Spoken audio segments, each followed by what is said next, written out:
नमस्कार. वंदनीय दादांना आपण सगळ्यांनी प्रत्यक्ष रूपात बघितलं नसलं तरी दादांचं अस्तित्व आपल्याला आपल्या आयुष्यात जाणवत असतं. प्रत्यक्षपणे आपल्याला हळूवार जो आनंद देत असतो, तो वारा आपल्याला दिसत नसला तरी त्या वाऱ्याची झुळूक आपल्याला जाणवते. तसंच दादांचं अस्तित्व आपल्या सगळ्यांच्या आयुष्यात आहे. आपण सर्वांनी आपल्या अनुभवातले दादा जाणले आहेत किंवा आपण पुस्तकांमधून जे वाचले आहेत तेवढेच दादा आपल्या सर्वांना माहिती आहेत.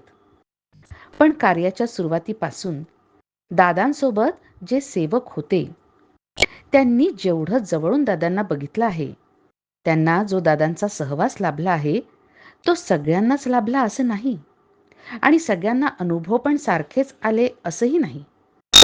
दादांचे विविध पैलू आपल्याला या सर्वांशी आपण जेव्हा प्रत्यक्षात भेटू तेव्हा कळतात. पण सगळ्यांनाच जे ज्येष्ठ सेवक केंद्रप्रमुख आहेत त्यांना भेटणं शक्य नाही. तेव्हा ज्या गोष्टी आपण पुस्तकात नाही वाचल्या, पण ज्या गोष्टी या सगळ्यांच्या हृदयात कायमच्या कोरल्या गेलेल्या आहेत, असे अमृतानुभव, आपल्याला माहीत नसलेले दादा, दादांच्या आठवणी या सर्व भक्त भाविकांपर्यंत पोहोचाव्यात या दृष्टीनं गुरुसंवाद ही मालिका आम्ही आपणासमोर प्रस्तुत करीत आहोत. या मालिकेमधून आपण न ऐकलेले, आपल्याला माहीत नसणारे वंदनीय दादांसोबतचे या सर्वांचे सुखद क्षण, अशा सर्व ज्येष्ठ गुरुबंधू भगिनी आणि केंद्रप्रमुखांकडून घेतलेल्या या मुलाखती आपण सर्वांना मार्गदर्शक आणि येणाऱ्या तरुण पिढीला प्रेरणा देऊन, प्रोत्साहित करून कार्य पुढे नेण्याला निश्चितच मार्गदर्शक ठरतील. या सर्व मुलाखती या चॅनलवर आपणास बघायला मिळणार आहेत. तेव्हा या अमृतानुभवांचा आपण सर्वांनी लाभ घ्यावा ही आपणा सर्वांना विनंती. शुभम भवतु. नमस्कार. वंदनीय दादांच्या परमभक्त दादरच्या परब आजी या सगळ्यांना माहितीच आहेत. त्यांची आम्ही मुले आणि सुना, आम्ही सगळे दादांचेच भक्त. मीरा परब कपाळे, साधना परब या मुली, अनिल परब, सौ अनुराधा परब, दिलीप परब व सौ राधिका परब मुले आणि सुना. धन्यवाद. गुरु ब्रह्मा गुरु विष्णू गुरुदेव महेश्वरा गुरु साक्षात परब्रह्म तस्मै श्री गुरवे नमः. तर आज आपण इथे गुरुसंवाद मुलाखतीसाठी जमलो आहोत आणि आज आपला एक खूप छान योग आहे की परत फॅमिलींच्या बरोबर आज आपण इथे संवाद साधणार आहोत. तर आधी आपण पूर्ण फॅमिलीची ओळख करून घेऊ. तर तुम्ही सुरुवात केली तर चालेल. माझं नाव साधना परब. असं झालं. मी मीरा परब, पण आता अरुणा कपाळे आहे. मी अनिल परब. मी दिलीप परब. मी अनुराधा परब आणि अशी ओळख करून देते की परबाजींची सून, ज्या फुलं घेऊन याच्या केंद्रावर नित्य नेमाने बरीच वर्ष, पाऊस असो उन्हाळा असो, जवळ झालं. भर पावसातही त्या आणि ट्रेन मधून यायच्या आणि माई असायच्या त्यांच्याबरोबर. मी राधिका परब, परबाजींची धाकटी सून. आम्ही पुण्यात असतो. दिलीप परबची मिसेस. पुणे निवासी परब परिवार हा गेली अनेक वर्ष दादांच्या सेवेत आहे आणि ह्या परिवाराने बऱ्याचशा गोष्टी ज्या दादांच्या सोबत जीवनामध्ये अनुभवल्या आहेत, त्या सगळ्या गोष्टींचा अनुभव त्या मुलाखती आपण आज इथे नियोजन केलंय. तर या तुमच्या सगळ्यात पहिला प्रश्न होता की दादांची आणि तुमची सगळ्यात पहिले भेट कशी झाली. एकेकाला सुरुवात करूया, प्रत्येकाचा अनुभव वेगळा असेल. ॲक्च्युली माझी दादांची भेट म्हणजे माझी आई आणि बहीण पहिला गेली. ती दादरला गुरुपूजन होतं. ब्राह्मण साहेब नाही, डिसिलवाला. तर हिची मैत्रीण आलेली आणि तिने सांगितलं की आमचे गुरु आलेत, आपण त्यांचं गुरुपूजन आहे मग त्यानी ह्या दोघी गेल्या. दोघी जाऊन आल्यानंतर त्या आईला मला माझ्या एकदम हे झाले, की बाबा नाही हे काहीतरी आहे दादांचं. मग त्या दोघी जायला लागल्या. आम्हाला पण सांगायच्या त्या. पण आम्ही काय तेव्हा तरुण होतो.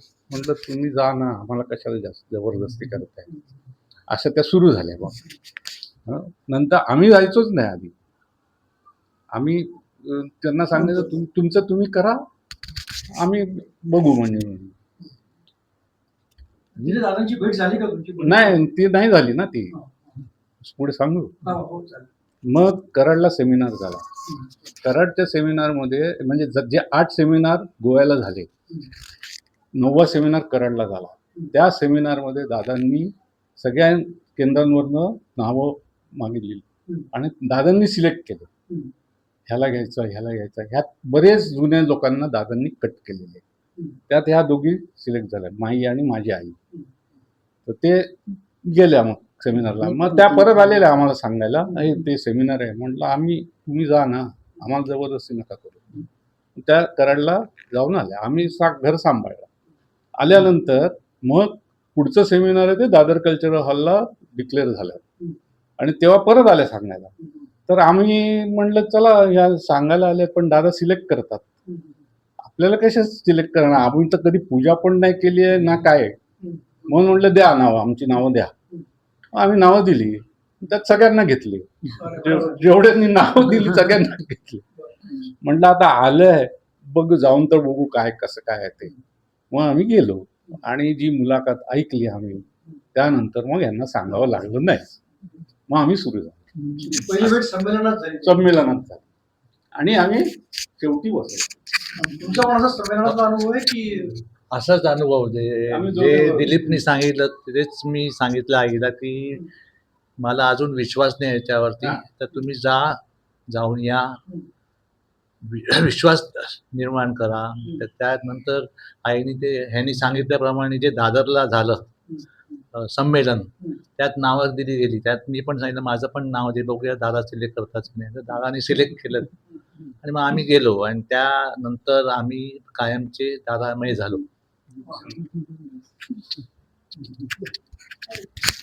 त्या कराडच्या सेमिनारमध्ये माझंही नाव निवडलं गेलं आणि कराडच्या सेमिनारमध्ये आम्हाला शोभा भेटली. ती नेहमी आणि ती दादांचं सगळं करायची, त्याच्यामुळे तिची बरीचशी कामं आम्ही करायचो. त्याला वाटतं अरे ह्या नवीनच आल्यात आणि म्हटलं तू दादांचं करतेस ना, तर आम्ही तुझं करणार, म्हणजे आमची सेवा पोचेल तिथे असं. पण आता बघा कुठच्या कुठे आहे शोभाचं. त्याच्यामुळे तिथे मीही गेले होते, आई मी आणि. पण त्याच्या अगोदर माझी भेट गोव्याला झाली दादांची. गोव्याला इयर कुठला असेल ते? 84 इंदिरा गांधी गेली ना, त्या दिवशी होतो आम्ही तिथे. दादा म्हणे लवकर गोवा खाली जा तुम्ही गोव्यातनं.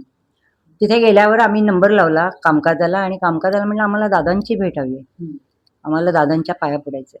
नाही म्हणे दादा नाही भेटू शकत. मग ऐकाने परत बोलवलं, दीपक दादा आहेत म्हणे, तुम्ही दीपक दादांना.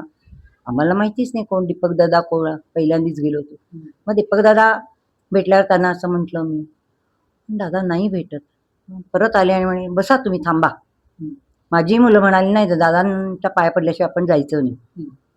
12 वाजून गेले होते आणि बसलो होतो आम्ही. दादा तिकडनं लुंगी सवरत येत होते. दादांना त्रास द्यायचा नाही म्हणून आम्ही सगळे जण धावत धावत दादांच्या पाया पडायला. अरे असं काय, बसा ना, बसूया बोलूया आपण, असं झालं. हां, तर मग म्हणजे तो आम्हाला खूप हे होता का दादा भेटत नाही आणि आपल्याला भेटले. त्याच्यातच आम्ही हे होऊन गेलो होतो. ती भेट माझी दादांची पहिली.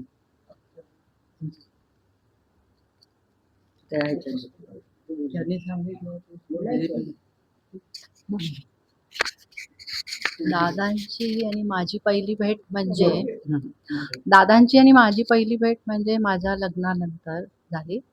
जेव्हा आम्ही थांबलो होतो की आम्हाला ह्यांना हवं होतं, की मला माहिती नव्हतं ह्या मार्गाबद्दल काही तेव्हा. तर की दादाच, वंदनीय दादाच नाव ठेवणार असं होतं. आणि हे जे लग्नही झाले ते केंद्रावरून विचारूनच झाले. तर हां, ते दादांनी आम्हाला बोलवलं. दादा तेव्हा इकडे होते, रामभाऊंच्या घरी होते. माटुंग्याला आले होते. मला वाटतं सेमिनार होतं का? नाही, बॉम्बे कल्चरल हॉलमध्ये सेमिनार होतं म्हणून दादा आले होते. आणि मग त्याच्यानंतर रामभाऊंच्या घरी उतरायचे ना दादा. मग आम्हाला बोलवलं आणि अजूनही मला तो प्रसंग आठवतो. ते रामभाऊंचं घर सगळं पूर्ण आठवतं, जे अगोदरचं होतं ते. तर ते असे दादा बसले होते आणि त्यांनी तांदूळ मेघाताईंकडे हे मागवलं, ताट, त्याच्यात तांदूळ भरून दे सांगितलं. त्याला आम्ही गेल्यानंतर पाया वगैरे पडलो आणि मग नंतर दादा, तर त्यांना माहिती होतं की नाव ठेवायचं, त्यांनीच बोलवलं होतं. तर त्यांनी पहिल्यांदा विचारलं, मी जे नाव ठेवणार ते तुम्ही उच्चारणार, म्हणजे तसंच पूर्ण उच्चारणार का? पूर्ण नाव, म्हणजे शॉर्टमध्ये नाही उच्चारत. तर त्यांनी स्वतः ते अनुराधा असं नाव त्या तांदळात लिहिलं आणि आम्हाला कुंकू वगैरे लावलं, मला ओटी भरली एकमेकांकडून. तर तो प्रसंग, म्हणजे तेव्हा मला माहिती नव्हतं की दादा, पहिली भेट झाली. ती पहिली भेट. नक्की आहे तुम्ही. तुमची कशी झाली? हे हे सेमिनारला जायचे. म्हणजे आमचं लग्न व्हायचं होतं तेव्हा, पण ठरलं होतं. तर एका गुरुपूजनाला मी गेलेले, तेव्हा मी दादांना पहिल्यांदा पाया पडले आणि बघितलं. तीच पहिली भेट. ओके. पहिली भेट. ती पहिली भेट. हा, नंतर मग वारंवार भेटी होतच राहिल्या. ठीक आहे, आपण त्याला येऊ. हा. आता दादांचा आपला सगळ्यांनाच सहवास लाभलेला आहे. तर त्यामुळे आता आपण दादांच्या सहवासातल्या तुमच्या आठवणीत असलेल्या चांगल्या चांगल्या ज्या प्रसंग आहेत ते तुम्ही सांगा प्लीज. काहीपासून सुरुवात करूया. आम्ही दादांकडे जायला लागलो. मग दादा माझ्या मुलाला मुलीला पुण्यात ये म्हणे, कॉलेज. मला तिचं ॲडमिशन घेतलं दादानी SNDT मध्ये आणि ते पालक झाले, गार्डियन्स. तर म्हटलं तुम्ही तिला बोलवता, आम्ही काय करायचं, तुम्ही पण या. असं करून आम्ही आलो तिथे आणि सगळं झाल्यानंतर वेळ गेल्यावर हे यायचे, हे पण आहे, तुला काय करायचं ते कर, तुला करायचंय, सेवा करायची तू कर वगैरे. पण दादाने कुठं नवरा कुठे गेला म्हणे. मग एकदा बोलवलं होतं त्यांना मी, तर ते सकाळी भेटले नाही दादा. हे दुपारी उद्या कामावर जायचंय म्हणून दुपारी चालले गेले, संध्याकाळी भेटू म्हणाले. मग मी गेली, कुठे म्हणे तुझा नवरा? म्हटलं ते गेले, अहो नोकरी, प्रायव्हेट जॉब होता तो. मग तो गेला तर जा, तू पण जा म्हणे. त्याला जो काही माझं नाहीये तर असं झालं ते. आणि मग मी तर जायचीच नाही. मी नंतर आम्हाला पुण्यात बोलवल्यावर पुण्याचं सगळं आमचं घर वगैरे झालं आणि एके दिवशी त्यांना सांगितलं का उद्या जाऊन तू राजीनामा दे म्हणे माझ्या मिस्टरांना. ते गेले, राजीनामा दिला त्यांनी काही विचारच केला नाही. दादानी सांगितलंय ना राजीनामा. श्रद्धा. पण त्यांच्या घरात फक्त दत्ताची प्रेम होती, वडील काही करत नव्हते. त्यांना देवाचं असं काही नव्हतं. काम, माणुसकी, माणसाशी माणसासारखं वागायचं. आणि वडील सुद्धा असं महार असतात ना, ते पोर्टर वगैरे, ते रेल्वेत होते. ते पाणी मागायला आले तर ते ओंजळ करायचे ना, तर ते हाताला धरून त्यांना तांब्यातून घरात बसवायचे, पाणी पी म्हणून. तर त्यांना ती माणुसकी असं होतं, म्हणे तोच त्याचा देव, असं मला म्हणायचे. तर त्याची नोकरी म्हणजे तो देव आहे, तू नको काळजी करू, असं मला सांगायचंय. मग आणि त्याच्याप्रमाणे मग ह्यांनी नोकरी सोडली आणि 3 महिन्यांनी कंपनी बंद पडली. माणसांचे पैसे अडकले, म्हणजे केवढं. आणि त्याच्यानंतर त्यांनी सांगितलं आता नोकरी करायची नाही तू, काही आला कॉल तर मला विचारायचं, तुझं झालंय म्हणे, तुझं रिटायरमेंट झालं. कारण त्यांनी 14व्या वर्षीपासून जॉब चालू केला होता. त्यांना म्हणे नाही, तुझं रिटायरमेंट, तू नोकरी करायची नाही आता. त्यांनी ऐकलं. मला म्हणाले तुला माणूस पाहिजे, पैसा पाहिजे का काय पाहिजे? तर मला माणूस हवा.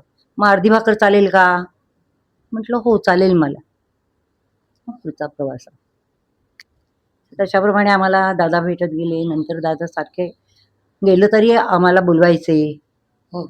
बाकीच्या सेवकांचं असं दादा भेटणार नाही, तसं त्या गोव्याला झालं तसं. दादा आम्ही खाली उतरल्यावर हाक मारायचे, कोण आले रे पाठवरती, हो. असं व्हायचं. मग ते म्हणायचे जे तुमचं आहे लिहिलेलं ते त्याच्यात आम्ही हात नाही घालत, पण त्यातला बळ देणं पुढचं आहे ते पुढचं सगळं इतकं छान आहे. आम्ही सगळे दादामाई झालेलो. तो तुम्ही एक नेहमी फोटो सगळ्यांना देता, तो संचारावस्थेतला त्याची हा, ह्यांनी काय- काढले. तर दादाने सांगितलं कोणाला पाहिजे असेल तर तो सांग दादा. दादा ह्यांनी खूप फोटो काढले. दादर कल्चरल हॉलमध्ये दादांचं संमेलन होतं आणि तेव्हा मला सांगितलं गेलं रामभाऊ आणि आपले डॉक्टर डॉक्टर डॉक्टर डॉक्टर वाघ, तर त्यांना माहिती मी फोटो काढतो वगैरे, तर त्यांनी कॅमेरा घेऊन यायला सांगितलं. तर मी ताबडतोब गेलो, कॅमेरा आणला आणि आरती चालू झाली आणि आरती चालू झाल्याचं दादांच्या संचार झाला आणि तेव्हा मला फोटो काढायला सांगितले. त्यातला तो फोटो आहे, दादांचा संचारातला फोटो येतो. तर माझ्याकडे आहे ते सांगतात तेव्हा मी ह्याच्याकडे फोटो दिलेले जे लागतील तसे आम्ही काढून देतो. आपल्याला काही फोटो बघायला मिळतील ना? हो, सगळे फोटो आहेत. तुम्ही प्रत्यक्ष ते फोटो तिथे काढले? हो, तो संचार आलेला फोटो काढले, मग दादा बघायचे यांनी काढलेले, कोणाला लागला तर देतो. गोव्याला जो शक्तीपीठावर फोटो आहे ना मधला, तो सेम आहे. अच्छा. पूजेत मधला. मधला फोटो. काय वाट. तुम्ही गेलेत गोव्याला? हो, हा, तसं ना. तो- धानूची घेतली सांगतो. हो, हो. बरेच फोटो काढलेले आहेत. हा जो आपला उपक्रम आहे ना, या उपक्रमातनं एक महत्वाचं उद्दिष्ट असं आहे की तुम्ही दादांना बघितलं, आम्ही दादांना बघितलं नाहीये. तो दादांशी भेटण्यामध्ये, त्यांच्याशी बोलण्यामध्ये, त्यांच्याशी वागण्यामध्ये दादा एक किती सहज प्रकारे सगळं करायचे. दादा या सगळ्या गोष्टी सहज प्रकारे कशा करायचे आणि भक्तांना आपलंसं कसं करायचंय, तर ह्या सगळ्या जुन्या पिढीने जे दादांसोबत अनुभव घेतलेत ते सगळ्या नवीन पिढीला माहिती व्हावे. आणि दादा एक माणूस म्हणून तर सुंदर होतेच होते, पण ते साक्षात परमेश्वर होते. त्या परमेश्वराचा अंश माणसाशी कसा वागतो, कसा बोलतो. आता यांनी सांगितलं की ते भेटणार नव्हते. करेक्ट.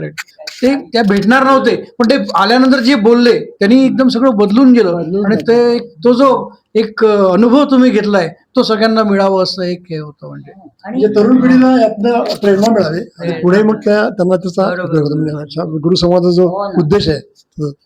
मी दादांच्या जवळ कसा गेलो, सेमिनार मध्ये आम्ही गेलो, आम्ही मागे बसायचो, लिटरली मागे बसायचो, आम्ही पुढे जायचोच नाही. मग त्याच्या पुढच्या सेमिनारला मग दादांबद्दल वाढायला लागलंय. मग दुसऱ्या सेमिनार मध्ये कॅमेरा घेऊन आले, तर मग सेवक सांगायचे ना दादांना त्रास द्यायचा नाही. मग ते दादर कल्चरल हॉलमध्ये ना मागे रूम होती, की मुलाखत झाली की मग दादा मागे रूम मध्ये जाऊन रेस्ट करण्यासाठी बसायचे. तर मला फोटो काढायचा होता दादांचा, तर जाऊ कसा, मला भीती वाटत होती की जवळ गेलो तर तिथे दादांना त्रास नाही द्यायचा. मग मी तिथे थोडा जवळ गेलो तिथे, मग मला बघितलं आतमधलं दादांनी, हा आलाय. बाहेर आले मला म्हटलं काय, मला स्वतःच विचारलं, मी बोलायच्या आधी फोटो काढायचाय म्हटलं हो. मग उभे राहिले, फोटो काढला. आहेत ते फोटो, मी दाखवीन नंतर तुम्हाला. आणि इतके मुश्किल होते ना दादा, फोटो काढला म्हणून मी झालं माझं काम. म्हणून थांब जाऊ नका थांब. मग त्यांचा चष्मा होता, चष्मा काढला. आता अजून एक फोटो तो पण काढला. ते दोन्ही फोटो आहेत ते तुम्ही असे आम्ही जवळ ते तुम्ही म्हटलात ना दादांनी कसे जवळ घेतले, असे गुंजारून आम्हाला जवळ घेतले लिटरली. आणि बोलणं इतकं हे होतं ना जिव्हाळा. आणि एक चांगली हे सांगतो तुम्हाला, म्हणजे ती जी आली ती पुढच्या सेमिनार मध्ये म्हणजे मला थोडा कॉन्फिडन्स आला. मग दादा म्हणजे मग पुढचा सेमिनार आला, तोपर्यंत आमचं लग्न जमलं होतं आणि कसं करायचं ते ठरत नव्हतं आमचं. मग माझ्या मनात आलं आता तोपर्यंत दादांच्या जवळ गेलेलो आम्ही, म्हटलं मग केंद्रावर लग्न विचारावं. म्हणून मी तसंच परत त्याच सेमिनार मध्ये गेलो आतमध्ये. दादा एक विचारायचं आहे. हा काय म्हटलं, माझं लग्न केंद्रावर म्हणजे मुंबई केंद्रावर, माझं इच्छा आहे की मुंबई केंद्रावर माझं लग्न झालं तर मला बरं वाटतं. तर ते रामभाऊ होते. हो. ते बोलवलं त्यांनी, राम इकडे ये. हा काय म्हणतोय बघ. मी रिपीट दादा समोर होते, घाबरायचो आम्ही रामभाऊंना, पण राम समोर होते त्यामुळे म्हटलं असं असं आहे. तर रामभाऊंनी सुरू केलं, ते इथे कसं काय लग्न होणार, हे गुरुजी नाही मिळत, हे नाही मिळत, असं करत करत त्यांनी तो विषय संपवला तिथे. हा ठीक आहे, ओके, माझी इच्छा मी व्यक्त केली, बरोबर. विषय संपला. मग सेमिनार संपल्यानंतर दादा पुण्याला आले. मग ही जायची आरतीला. हा तर एका गुरुवारी मग झाल्यानंतर द्वारका माहीत, हा मग आरतीला गेलेली असताना बोलवली हिला, तुझ्या भावाचं काय झालं, तो लग्न का. ही म्हणली तर रामभाऊ तर नाही म्हटले, तो रजिस्टर करेल. मग दादा म्हणले इकडे येईल का तो, द्वारका माहीत. माझं लग्न द्वारका माहीत झालं. दादा ब्राह्मण. ते फोटो आहेत ते पण इच्छा, म्हणजे मी इच्छा काय व्यक्त केलेली की नाही केंद्रावर करा. दादांनी द्वारका आपल्या देवघरात आणि स्वतः बसले धोतर नेसून. आई मला आली विचारायला, अट एकच होती, द्यायचं दादांना. म्हटलं ब्राह्मणांच्या जागी देव बसलाय, तुम्हाला काय द्यायचं. एकच अट होती घरातले, म्हणजे माझ्या घरातले आणि तिच्या घरात. तिला सांगितलं बाकी कोणाला नाही, फक्त घरातली मंडळी, बस तेवढीच एक. तर ते असे ते म्हणजे ते फार एकदम तुमच्या सांगा आठवणी. लग्नासाठी गेली ते सांग. माझ्या लग्नासाठी म्हणून आम्ही गेलो. केंद्रावर प्रसाद दिलेला, पूजन करत होती. मग नंतर दादा म्हणाले की मी बघतो काय ते, तर भेटायचे. मग बघू असं करत मग नंतर म्हणाले नाही करायचं लग्न. नाही ते वडील गेले. माझे आई जायची नेहमी, आणि कोण मुलगा आला का सांगायला या, पण ते काही जमलं नाही. वडील गेल्यानंतर आई आली होती, तर आई खाली पायऱ्या चढतानाच ते म्हणे परब आल्या त्या परब त्यांना वरती पाठव. मग वरती गेल्यावर मी पण होते बरोबर. वरती गेल्यावर म्हणाले साधनाचं लग्न नाही, हिचं नाव बदललंय दादांनी. तर साधनाचं लग्न करायचं नाही, मला समोर काहीच दिसत नाही चांगलं, ती आहे इथे चांगलं आहे. आई म्हणाले ठीक आहे. त्याच्यामुळे मग तिचं लग्न नाही केलं आम्ही दादांनी म्हटल्याप्रमाणे. तर त्याच्या आईला म्हणजे इतकं का दादांनी सांगितले ना, म्हणजे पुढचं सगळं चांगलंच होणार. तर तो इन्सिडेन्स तिचा होता सगळं. म्हणजे तिच्यासाठी आम्ही दादांकडे गेलो, आणि मग बाकीच्यांना सगळ्यांना दादा भेटले. तेव्हा दादा म्हणायचे कुठच्या माध्यमासाठी आलात त्याला तुम्ही विसरू नका, असं दादांचं हे असायचं वक्तव्य. कधी आई गेली तरी ते वरती बोलवायचे. खाली परबताई आल्या त्यांना वर पाठवून द्वारका माहीत आई त्यांचं दर्शन घ्यायला परबताई आल्या कोणी सांगायचं नाही त्यांना, आपण बोलवायचे. काय काय वेळेला सेवक म्हणायचे नाही दादा भेटणार, असंही व्हायचं आमचं. पण दादा नंतर हाक मारायचं, नाही कोण आले रे. परबताई आल्या त्यांना पाठव. आई मुंबईहून पुण्याला यायची, त्यावेळी कोणी पुण्यात राहत नव्हते, आम्ही भेटायला यायचो. कोणी सांगितले नाही परब आले नाही, पायऱ्या चढतानाच ते म्हणायचे. म्हणजे बघा दादांना त्यांच्या रूम मध्ये, आणि देवघरात नसायचे, द्वारका माहीत त्यांच्या द्वारका माईच्या रूम मध्ये बसलेले असायचे. लीलाताई म्हणायचे दादा परब कोण, परब आहेत परब कोण. दादा आठवणी काय. हो, साईनाथ माझा मुलगा. अच्छा. त्याचं बारसं हे कल्चरल हॉलमध्ये गुरुपूजनाच्या दिवशी झालं, आणि त्याचं नाव हे वंदनीय दादांनीच ठेवलं आहे. आणि पहिलंच ना हे साईनाथ असं ठेवलं गेलं. तर तिचे फोटो आहेत बघ, ते दादांनी कसं बारसं केलं त्याचं ते सगळे फोटो आहेत. तर ती एक खूप मोठी आठवण आहे, आणि ती एक खूप मोठा ठेवा आहे आमच्याकडे.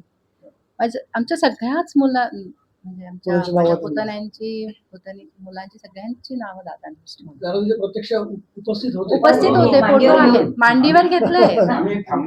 आणि असं इतर म्हणजे कसं बारसं होतं आपण तसं नाही, थांबायचो आम्ही. साईनाथ ह्या ह्याच्यात मेमरीज लिहिलंय ना त्याच्यात. इथे असं असं नंतर पण आपण नंतर बघूया. नंतर बघू. शोधाल. इथेच. त्याच्या हे हे हे इथून म्हणजे त्या साईनाथचं जावळ सुद्धा द्वारका हो, जावळ सुद्धा साईनाथचं पहिला वाढदिवस साईनाथचा. बऱ्याच हो. म्हणजे माझे पण ते जे सांगितले ते सगळे फोटो आहेत. बरोबर त्या पण घेऊ त्याच्यावर सगळे add करतो. सांगा. तुमचे काय? आता यांनी तर आमच्या लग्नाचं सांगितलंच आहे. हो, तेच एक मोठं आमच्या आयुष्यातलं काय म्हणूया, अविस्मरणीय म्हणतो. अविस्मरणीय म्हणजे काय, देवानी स्वतः बसून असं. आम्हाला आशीर्वाद दिलेत आणि काय हवंय.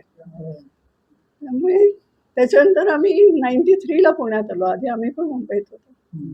मग हे सेवक आहेत अजूनही केंद्रावर. त्यामुळे आमचं सगळंच दादा आणि दादा सांगतील तेच. आमच्या मुलांची नावं दादांनी ठेवली. माझ्याही मुलाचं नाव म्हणजे आधीच्या सेमिनारला साईनाथचं ठेवलं, पुढच्या सेमिनारला निरंजनचं ठेवलं. म्हणजे निरंजन त्याचं नाव ठेवलं. गुरुप्रसादचं प्रकाशन. हां, त्या दिवशी गुरुप्रसादचं प्रकाशन होतं त्या दिवशी. त्या आपल्या काय म्हणूया, आपल्या कार्यातलं ते एक मोठं ठेवा आहे आपल्या सगळ्यांसाठी. निरंजनच्या वेळेला संवेदना दिलेल्या. हां, निरंजन दादा तेव्हा स्वतः संवेदना द्यायचे. म्हणजे मी कॅरिंग आहे जसं आम्ही सांगितलं, असं सेमिनारच्या नंतरच आम्ही सांगितलं. तर मग यांना म्हटले की येऊ शकाल का. मुंबईत असू तर मुंबईत, नाही तर मग पुण्याला. तर आम्ही दर महिन्याला पुण्याला यायचो.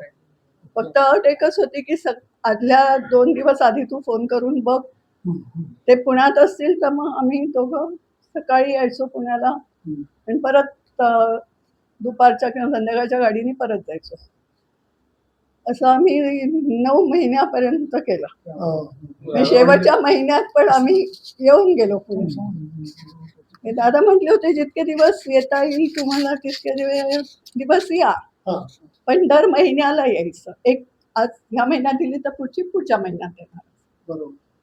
आणि तेव्हा दादांनी स्वतः समेता दिल्या. माझ्या मुलीच्या वेळेस दादा नव्हतेच म्हणजे तेव्हा, पण तेव्हा दीपक दादा होते. तर दीपक दादांनी पण मला पूर्ण 9 महिने, म्हणजे 9 नाही 3-4 महिन्यापासून ते सुरू करतात. बरोबर. ते 9 महिन्यापर्यंत. त्यामुळे दादांच्या स्वतःच्या स्पर्श संवेदना म्हणजे सगळे वर्णनातीत आहे. ते मी सांगूच शकत नाही तुम्हाला माझा काय अनुभव होता तो. या मुलाखतीचा पुढील भाग आपण लवकरच प्रक्षेपित करणार आहोत.